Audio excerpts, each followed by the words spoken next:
วันนี้นะครับเราจะมาทำการทดลองลอกนะครับที่ผมได้ทำการปรับจูนมานะครับจากสำนักเรานะครับ JKF จูนเสียงนะครับใครที่อยากได้เสียงวิ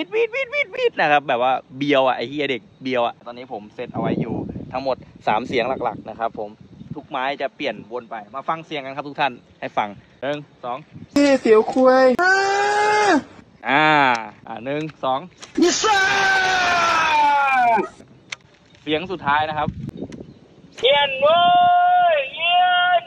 เจอไอ้เฮีย